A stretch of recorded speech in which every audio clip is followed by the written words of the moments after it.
Queremos louvar a Deus por esse cuidado do Senhor para conosco,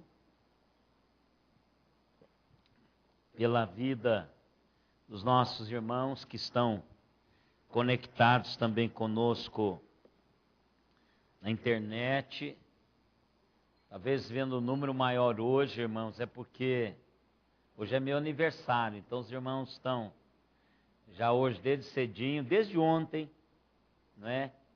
Eu tenho recebido esse carinho dos irmãos, e aqui tem uma turma que está fazendo isso pessoalmente. Queremos agradecer de todo o coração por todo esse carinho que os irmãos têm tido para conosco. Irmãos, nós estamos falando sobre algumas questões que nós levantamos, e hoje eu estava ouvindo o pastor Hernandes, a palestra que ele fez no Congresso da Fiel. Está no site, se os irmãos quiserem, está disponível ainda. Eu não sei quanto tempo eles deixam disponível, irmão Renato, o senhor sabe? Não demora muito, né? Lá das palestras da Fiel, né? Fica o tempo todo. Então é bom que se você abre logo, está lá, umas palestras muito boas, que está o pastor Hernandes, Paul Washington, e vários outros, irmão Josafá Vasconcelos, então o Franklin Ferreira, então várias mensagens, e hoje eu estava ouvindo o pastor Hernandes, parte, porque são quase quase uma hora a mensagem, então fico ouvindo por parte, né? Eu dou um pause, depois eu volto, marco quase um minuto que eu parei, aí eu levo até lá e continuo ouvindo. Mas ele estava dizendo de como a palavra de Deus, ele está falando sobre a pregação expositiva. Como a palavra de Deus vai mudando-nos, vai formatando-nos no decorrer das nossas vidas. Se nós temos uma igreja que prima pela palavra expositiva, nós temos sempre Deus falando aos nossos corações. O pregador não está inventando moda. O pregador não está formando carapuça para as pessoas. O que o pregador faz é trazer a palavra de Deus, e a palavra de Deus vai respondendo e formatando a nossa caminhada.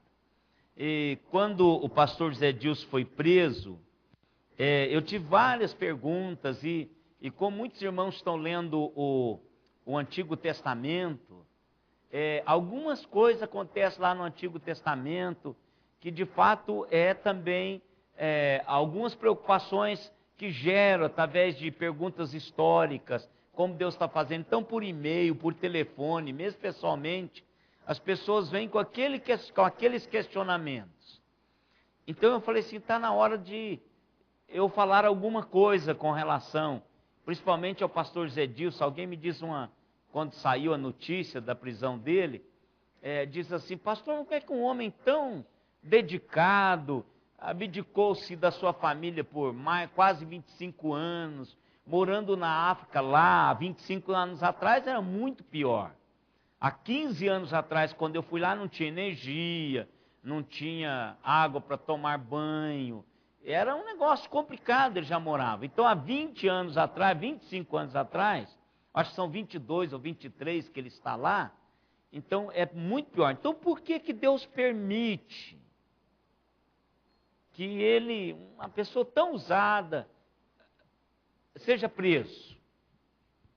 Então são questionamentos nossos que às vezes a gente se perde um pouco e perde até a perspectiva desse ensinar de Deus, dessa didática de Deus, porque a nossa teologia hoje, como o pastor Hernandes diz hoje que eu ouvi, ela é muito pragmática, ou seja, nós não estamos ligando muito para o que Deus diz. Nós queremos as coisas que funcionam.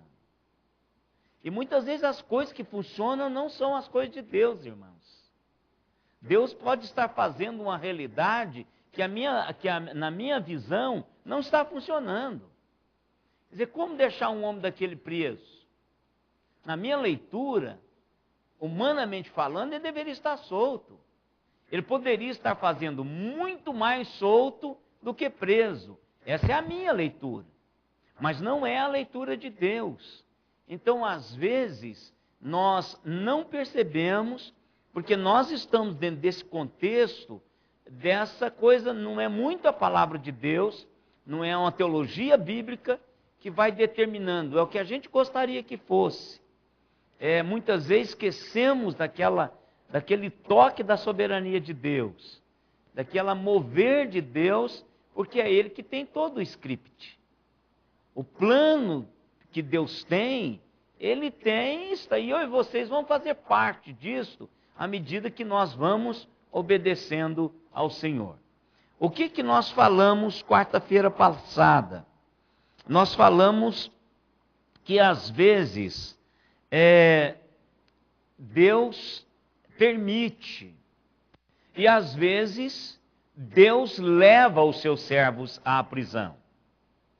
Prisão literal, de ficar atrás das grades, na situação em que ficou o apóstolo Paulo, na situação em que ficou muitos outros servos do Senhor, e muitos morreram na prisão.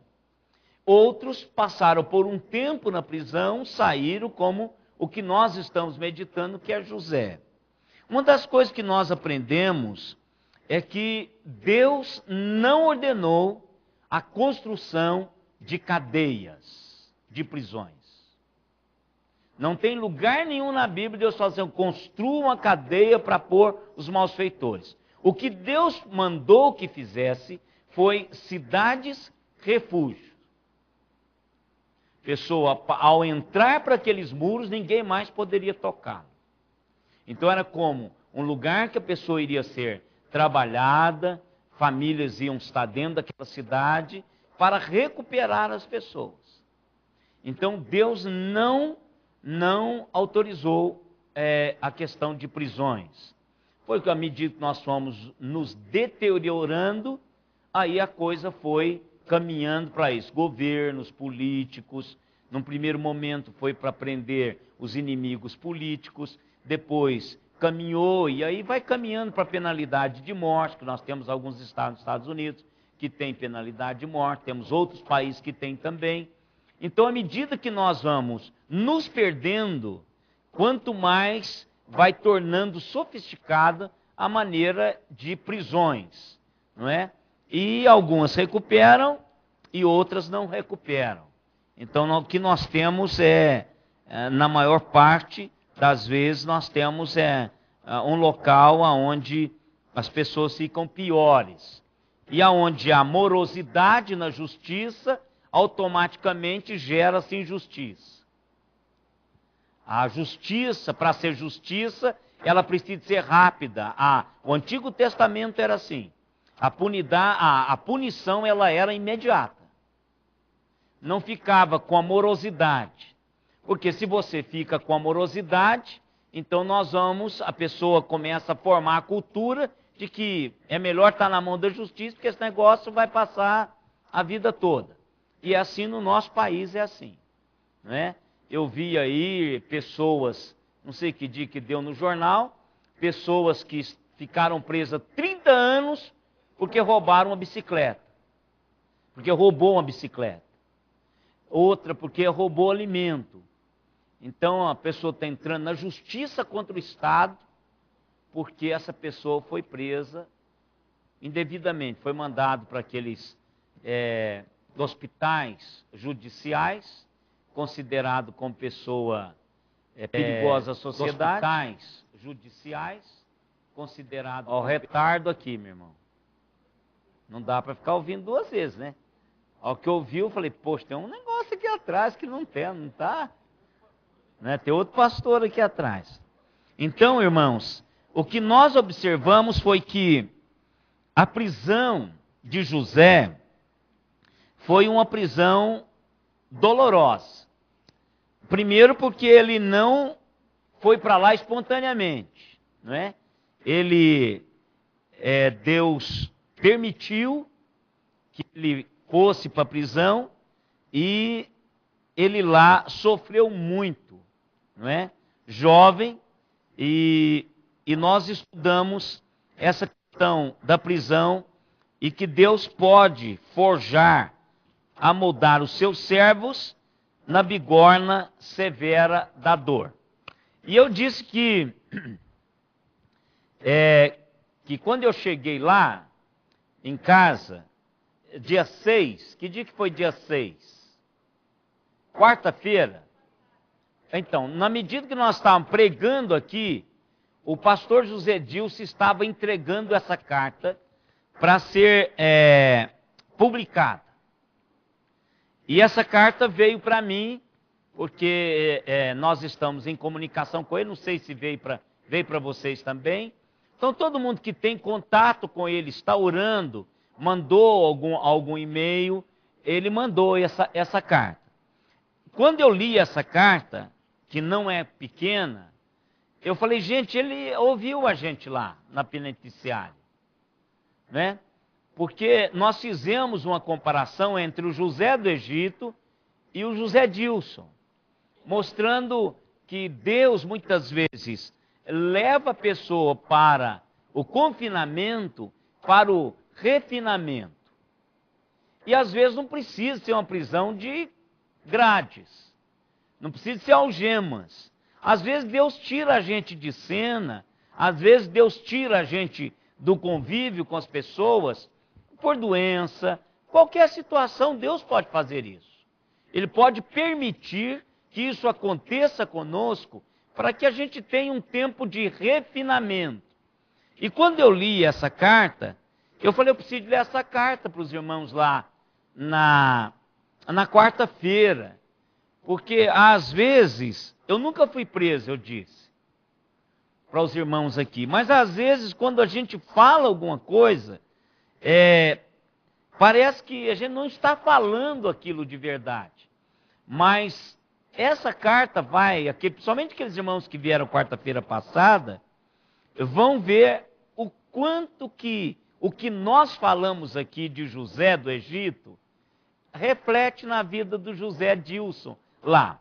Eu vou ler do jeito que ele pôs aqui, se tem alguma coisa trocada aqui, porque a gente está misturando crioulo, olof, francês, inglês, qualquer outro dialeto lá da África, porque ele escreve exatamente desse jeito. Eu andei corrigindo alguma coisa, pondo ponto, acento, trocando as palavras, porque ele anda trocando as palavras, mas está do jeito que ele escreveu, irmãos. Eu pus acento e qualquer coisa eu ponho só outra palavra na frente, para que os irmãos que receberam aí sabem o conteúdo, então ficam de olho aí. Queridos e muito preciosos irmãos, como sabem, hoje, dia 6, estão fazendo 90 dias que estamos presos por causa da palavra da verdade, por causa do caminho que seguimos e daquele a quem cremos. Temos certeza, porém, que a nossa aflição neste tempo está muito longe, se comparada às aflições que Jesus passou por nós. Bendizemos e louvamos ao Senhor, porque essas singelas aflições têm servido para a salvação de vários prisioneiros, bem como temos testificado a muitos do seu senhorio sobre tudo e todos. Temos tido oportunidade de distribuir centenas de Bíblias, folhetos e Novos Testamentos. Há muitas histórias e experiências a contar. Sei que terei muito para compartilhar com cada um. Já por 31 anos, tenho compartilhado das boas novas do Evangelho, não só no Brasil, mas há 22 anos aqui na África. Agora, este procurador e juiz me deram um novo público. Fui acorrentado, não literalmente, mas preso juntamente com pessoas que eu jamais teria acesso de compartilhar-lhes em uma outra situação. E com certeza, eu jamais escolheria estar aqui por livre e espontânea vontade. Lembra que eu dei ênfase a isso no estudo de quarta-feira. Ninguém vai para a prisão, irmãos. Falar, você tem que ficar aí uns 40 dias na cama. Ninguém quer fazer isso, irmãos. Curtindo um pé quebrado, curtindo uma costela. Não, ninguém quer ficar, não é? Mas o que ele diz? Eu não estou aqui por vontade própria, não é? Mas, porém, durante esses 3 meses aqui, tenho visto muitos experimentarem a nova vida e outros a estar duplamente livres. Que alegria! Oremos para que a palavra pregada encontre guarida nestes corações sedentos e que nem os pássaros, nem os espinhos, nem as pedras façam esta semente ser destruída, mas sim que o seu tempo o Senhor possa dar o crescimento. Nos dias mais angustiantes, o Senhor nos dá forças. Falo por mim, mas também pela irmã Zeneide, para continuar encorajando ou encorajados. Continuamos a orar, a alimentar e vestir vários, a orar por alguém, alimentar e vestir vários outros que passam por aflições ainda maior que as nossas, com agravante que não sabem a quem recorrer. O nosso consolo é que temos um Cristo algemado juntamente conosco. Ele é soberano e livre. No entanto, me refiro ao fato dele estar presente conosco todos os dias e em todos os momentos. E me mostra isso de muitas maneiras, mesmo através do amor dos irmãos, que vem de tão longe para nos visitar às segundas e sextas-feiras, mesmo que seja apenas por 5 ou 10 minutos. Sinto Jesus me falando que está comigo através de cada frase enviada, cada e-mail, cada palavra de encorajamento no Facebook, cada oração, cada prato de comida ou guloseima enviado, cada contribuição, manifestação de nos ajudar nas despesas gerais que estamos tendo, e mesmo a mesma ajuda na construção da nova cela. Olha, já está construindo uma cela lá. De uma nova cela para ajudar outros presos para serem transferidos e aliviar o seu sofrimento de não poder dormir. Eu tenho 45 pessoas em minha cela e só tenho 30 centímetros de espaço para dormir. Imagina a cela do mesmo tamanho com 200 presos. E é quase impossível imaginar o sofrimento desses homens. Esse amor tem impactado toda a prisão e até o tribunal, pois o juiz mencionou o fato de recebermos tantas visitas e tem estado impressionado com essas visitas. Tenho pedido ao Senhor que essas algemas sirvam de consolação para cada um que tem participado e orado por esta causa. Que isto os ajude também a valorizar mais a Jesus e a sua presença em vossas vidas, e que vocês possam usufruir muito mais do seu amor, presença e sua paz, que não dependem das circunstâncias. Façam conhecidos a cada um que se aproximem de vocês esse grande amor de Jesus e sintam-se privilegiados por sofrerem por este nome. Posso afirmar que minhas prisões têm sido conhecidas desde o presidente da República até o varredor de rua. Os jornais publicaram que eu e Zeneide somos uma dupla diabólica. E por estar estampado nas páginas de 2 grandes jornais do país e nas rádios locais, passamos a ser odiados por toda a nação. Porém, todos que têm tido contato conosco sempre nos falam: vocês são pessoas de Deus, e outros dizem: essa prisão nunca mais será a mesma depois da passagem de vocês por aqui. Um após outros, dentro de minha cela, aos poucos, foi me conhecendo ao compartilhar comida, frutas, medicamentos, e todos ficaram impressionados e começavam a dizer: mas por que você está aqui? Aliás, por que você faz isso? você compartilha comigo, você lembrou de mim. No Natal pedi a Marli que comprasse os pequenos presentinhos para poder dar a esses homens, para dar a seus filhos. Nem esposas, nem filhos podem esperar nada de seus pais presos. Não posso expressar a alegria que sentiram a receber aqueles presentinhos. Que bom, que felicidade em poder compartilhar com aqueles que não têm. Eu divido o meu colchão de 30 centímetros de largura com o outro senhor. Nós tínhamos 2 colchões, um por cima do outro, pois não há espaço. Nosso colega da frente também tinha 2, no entanto, ele estava sofrendo dores terríveis nas costas e não conseguia dormir. Assim sendo, me pediu um dos meus colchões. No mesmo momento, me pus de pé e lhe dei o meu.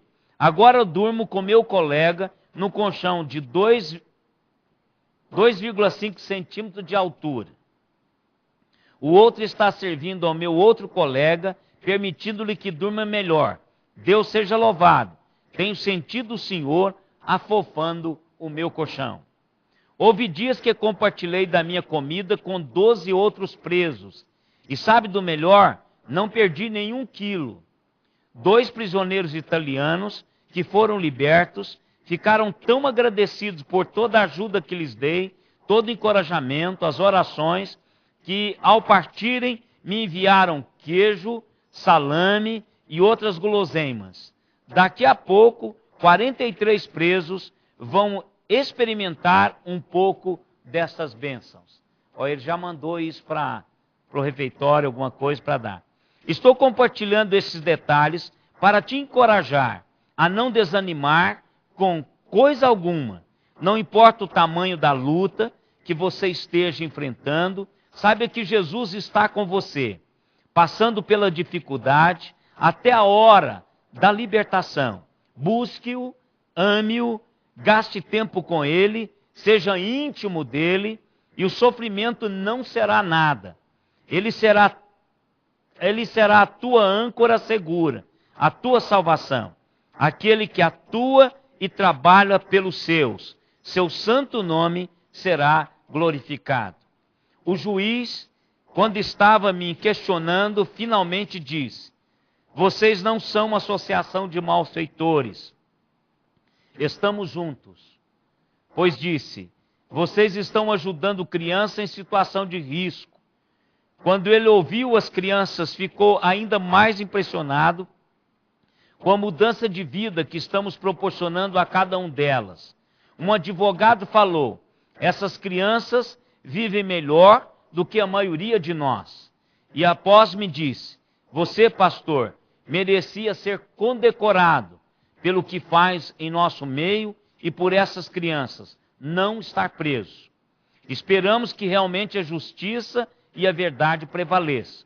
Essa prisão não pode me deter, nem pode deter meu Cristo e o seu Evangelho.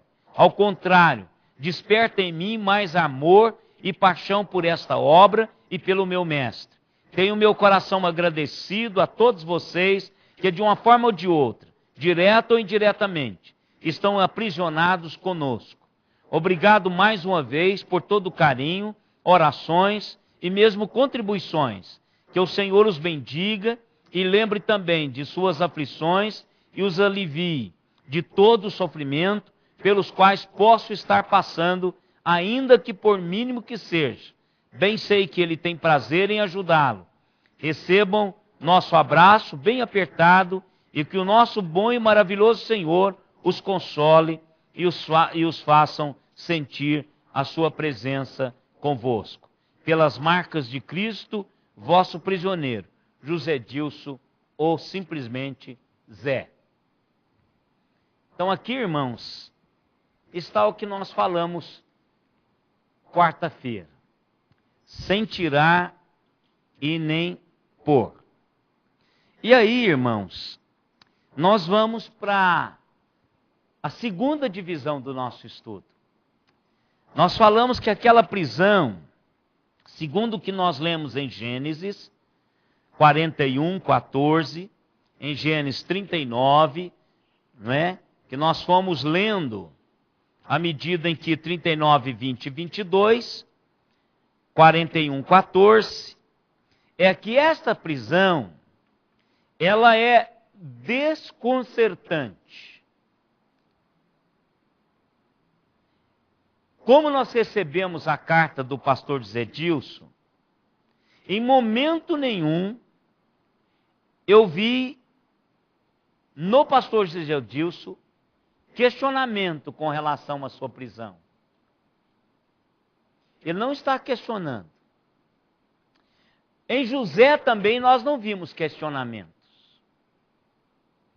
Nós não encontramos na leitura daquela porção da história de José que ele levanta e questione o seu aprisionamento, esse tempo que ele ficou lá. Mas com certeza, tanto na cabeça do José Dilson, quanto na cabeça do José do Egito, alguns questionamentos podem ser levantados, sim. Eles não fazem publicamente. Na carta dele, de 4 páginas, ele não fez nenhum questionamento.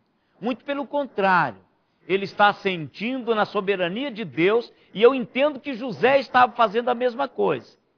Mas vocês já pensaram, por exemplo, que algumas perguntas possam ter passado pela cabeça desses irmãos? Por exemplo, a primeira de José do Egito.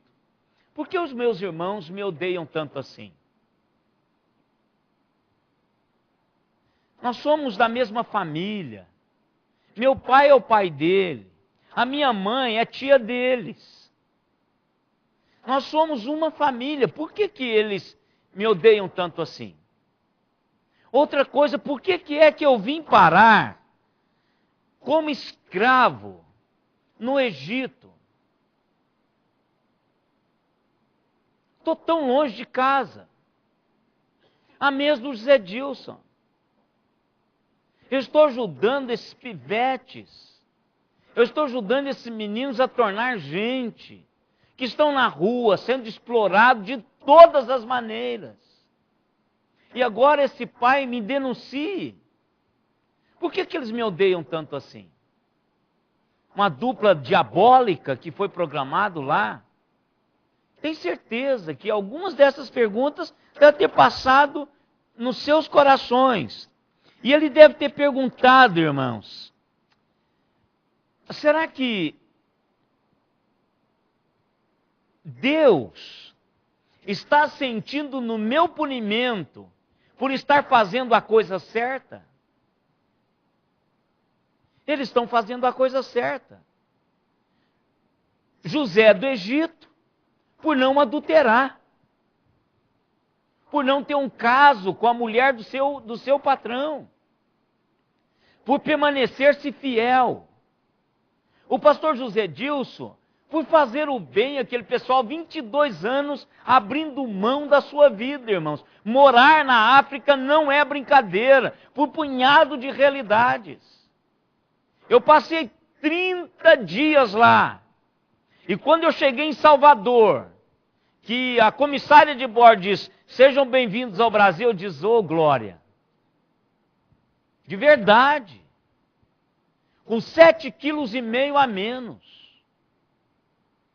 Então não é fácil, calor. Não é nem perto do calor que nós sofremos em Araraquara. E temos ar-condicionado. Lá não tem ar-condicionado.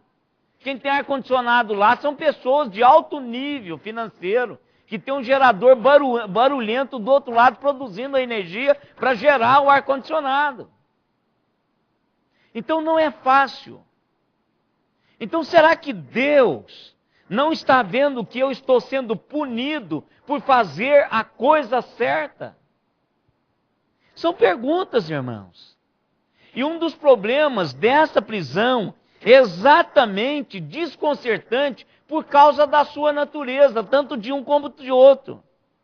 Você tenta fazer o seu melhor, viver a sua vida para o Senhor, obedecendo a um chamado do Senhor, e ainda assim, as dificuldades vêm ao seu encontro.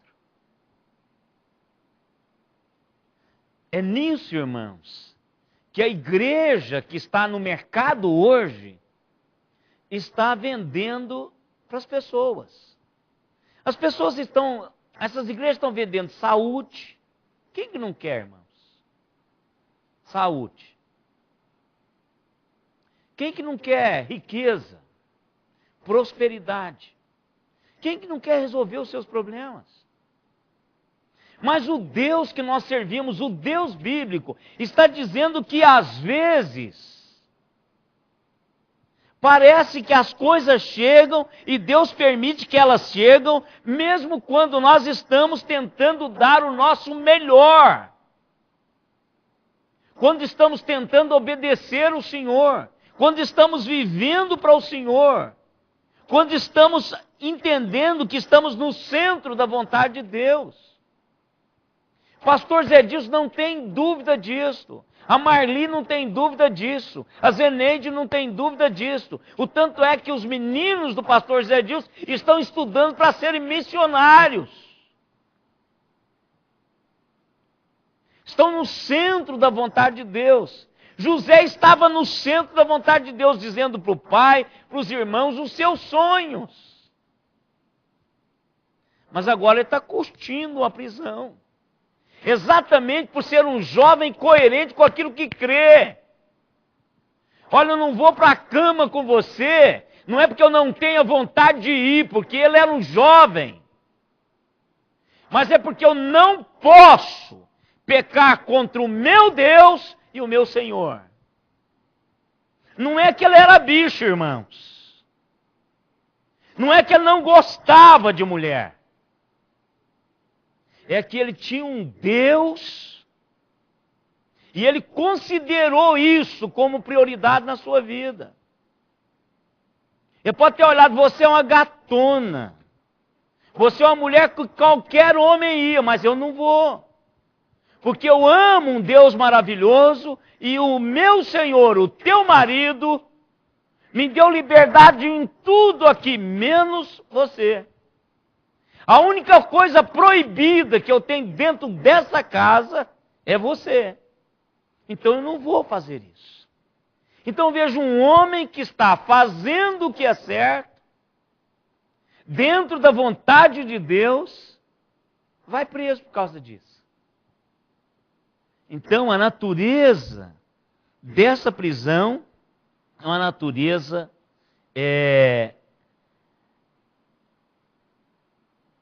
perplexa, desconcertante. Porque você está fazendo aquilo que é a vontade de Deus, dando o seu melhor, e aí vem ao seu encontro as dificuldades. E às vezes, irmãos, algumas pessoas jogam para cima tudo quanto eles construíram, dizendo que não vale nada. Os nossos jovens foram para um acampamento, e lá apareceu um profeta velho, não tão velho, mas que falou abobrinha lá. Ele não era assim. Quando ele era mais jovem, ele era mais coerente. E uma das coisas que ele falou foi que não valeu nada a teologia, os estudos dele que ele fez anteriormente. Jogou para cima isso. Falar isso para 400 jovens, irmãos. Os da nossa igreja, tio Douglas queria segurar, e os nossos jovens são maduros. Ele sabe peneirar e dar descarga nessas coisas. Porque o pastor dele já tem 55 anos completando hoje, e tudo quanto eu estudei valeu a pena. Porque eu estudo a palavra de Deus. Valeu a pena. Enquanto eu tiver juízo, porque se eu perder um dia, eu não tenho como responder por isso. Mas enquanto eu tiver condições, em meu juízo perfeito, tudo quanto eu fiz, valeu a pena. Mas tem gente que joga para o alto isso. Mas esta não é a postura certa. Isso é uma atitude errada. Nós devemos, nas aflições, glorificar o Senhor. Claro, irmãos, que nós não vamos entender tudo o que está acontecendo. Não tenta dar resposta a todas as coisas que você não vai conseguir. Tem coisas que nós não temos explicações. Nós não vamos entender por que acontece isso com um e com os outros não. Por que acontece isso com o Zé Dilson? Tem tantos missionários, irmãos, espalhados no mundo que estão comendo o nosso dinheiro em bons restaurantes. E quando um é fiel, ele vai preso.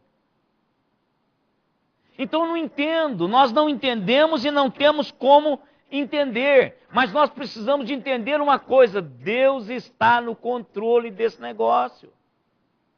Deus sabe o amanhã.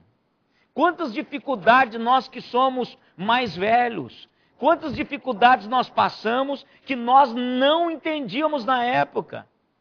E a têmpera que nós temos hoje é exatamente devido àquelas aflições. Nós não entendíamos para onde Deus estava nos levando. Muito embora fazendo a coisa certa, sendo injuriados, sendo mal entendidos.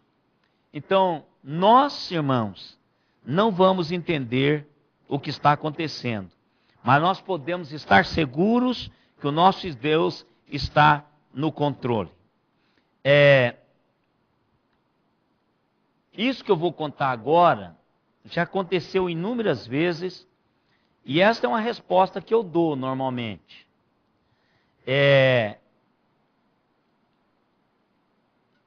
Não há desespero maior, irmãos, do que perder filho. Eu não sei, mas eu já acompanhei inúmeras pessoas.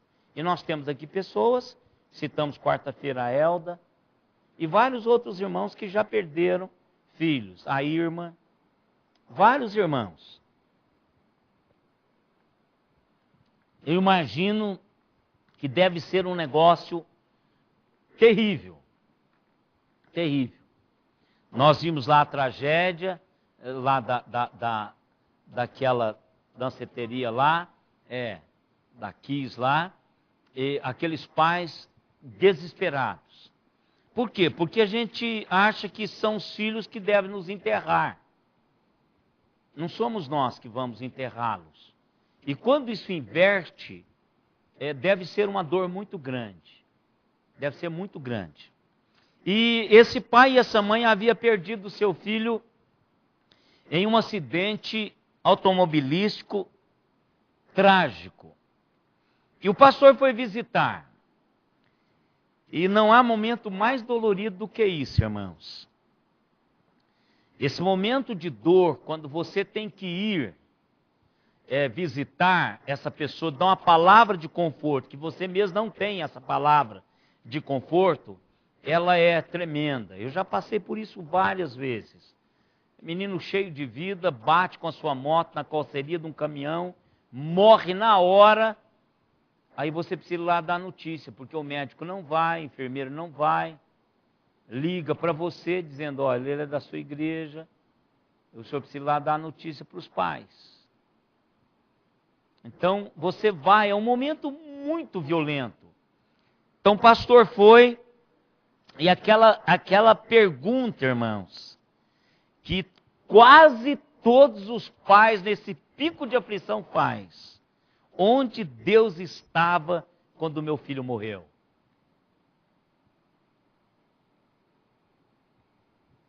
Isso aqui é fatal, irmãos. Se Dan não te fez, Alexandre, segura, porque ela será feita qualquer dia desse. Já fez? Isso aí é inevitável, irmãos. Eu já ouvi isso várias vezes. Pastor, onde Deus estava quando isso aconteceu? No mesmo lugar que ele estava quando o seu filho dele, morreu. No mesmo lugar. Deus é soberano, irmãos. Deus não perde nenhum ato, nenhum momento das nossas vidas. Quando o seu morreu, Elda, ele estava no mesmo lugar que ele estava quando o dele morreu. Sentado no trono soberanamente, pensando no amanhã. Pensando nele, neles e pensando em tudo mais. Então Deus, irmãos, Ele tem o controle de todas as coisas nas suas mãos.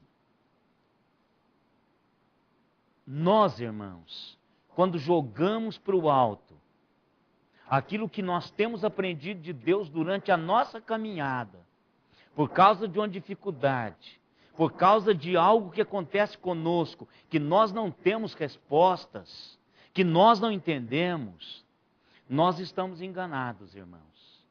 Porque Deus, Ele sabe todas as coisas.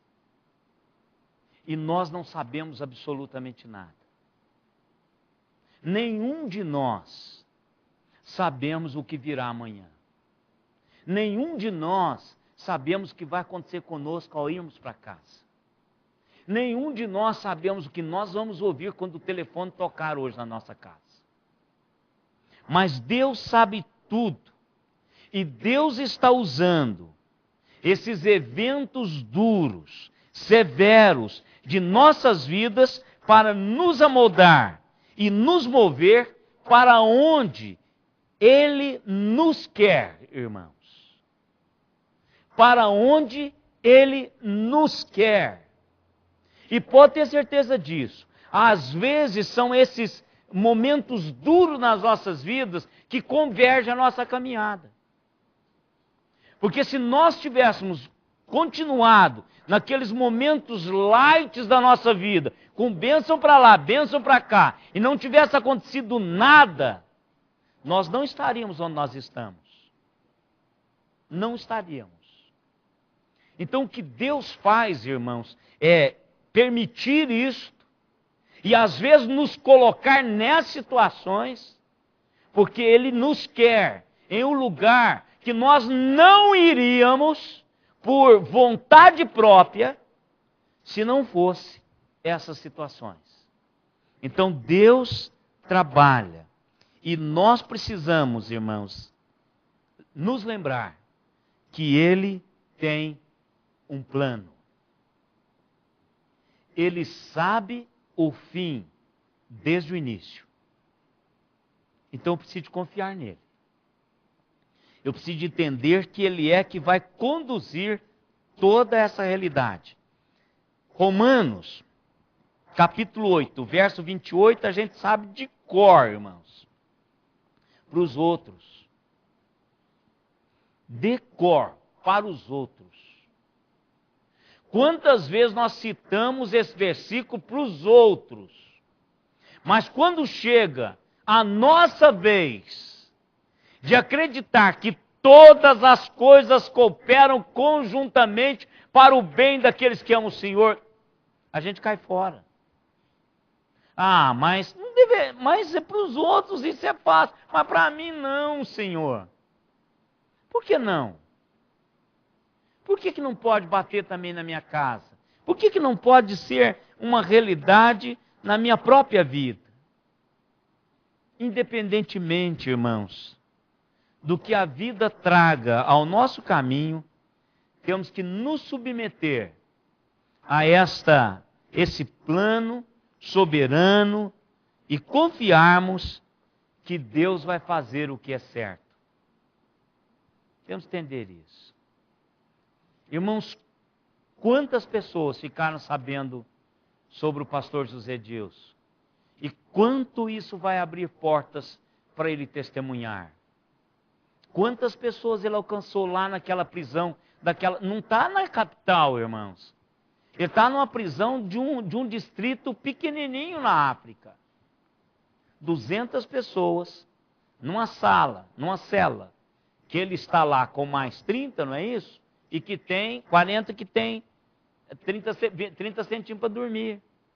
Hoje, ao que você esticar naquela cama box lá na sua casa, lembra do pastor José Edilson.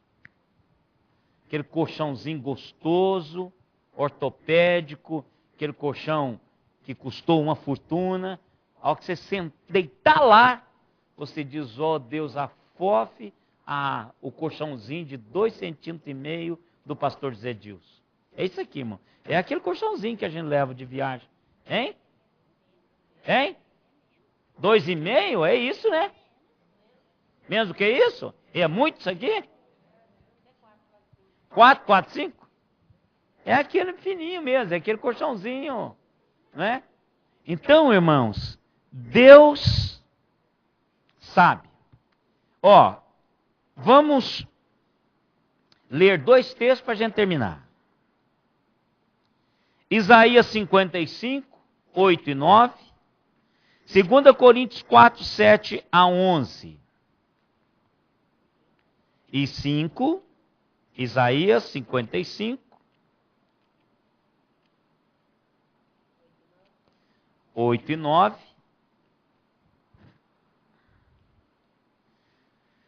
Porque assim como os céus são mais altos do que a terra, assim são os meus caminhos mais altos do que os vossos caminhos, e os meus pensamentos mais altos do que os vossos pensamentos. Olha que coisa fantástica, irmãos. Porque os meus pensamentos não são os vossos pensamentos, nem os vossos caminhos, os meus caminhos, diz o Senhor. Os caminhos do Senhor e os pensamentos do Senhor são mais altos do que o meu e seu. Do que o meu e seu. Então Deus sabe, irmãos, para onde Ele quer nos levar. E Ele sabe como nos cutucar. Eu tinha um colega que falava assim, e eu aprendi isso, de vez em quando eu solto isso. Eu conheço o meu gado. Eu conheço o meu gado. É porque em uns ele batia e outros ele não batia. Ele tinha um ferrão assim, aquele ferrão elétrico, que dá o choque, não pode mais. Ele tinha aquele ferrão, então ele chamava assim, fulano, ele passava.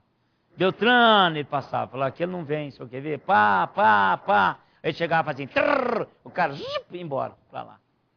Eu falei, cara, por que você faz isso? Eu não sabia que era proibido. Não, mas tem muito tempo também. Mas ele falava assim, pastor, eu conheço o meu gado. Deus nos conhece, irmãos. Deus nos conhece e Ele sabe para onde Ele quer nos levar. Então, quando você levar um choque, não está proibido para Ele não, viu? Isso não tem proibição para Ele. Quando Ele cobra o braço, não tem ninguém. Ele diz, movendo eu, quem o impedirá? E esse mover dele pode ser de qualquer jeito, não é? 2 Coríntios, capítulo 4. 2 Coríntios 4, 7 a 11. Temos, porém, esse tesouro em vasos de barro, para que a excelência do poder seja de Deus e não de nós.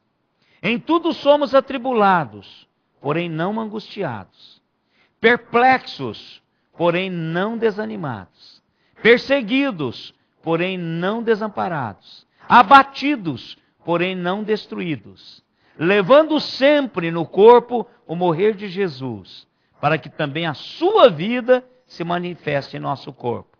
Porque nós que vivemos somos sempre entregues à morte por causa de Jesus, para que também a vida de Jesus se manifeste em nossa carne mortal. Irmãos, essa é a palavra do Senhor. E essa é a palavra que o Senhor quer trazer para os nossos corações. A carta do apóstolo Paulo, a palavra de Isaías, a carta de José e a minha e a sua vida para experimentar isso aí do José Edilson, que é nosso contemporâneo. Talvez você olha para Paulo, acha ele muito gigante, muito crente. Você olha para Isaías, você olha para José, está muito longe de você. Mas o nosso irmão, José Edilson, é meu e seu contemporâneo. Ele já esteve aqui na igreja, você o conhece, já apertou a mão dele, Já esteve, obrigado, Samuel. E você sabe quem ele é, parecido comigo e com você. E louvamos a Deus, irmãos, por podermos aprender.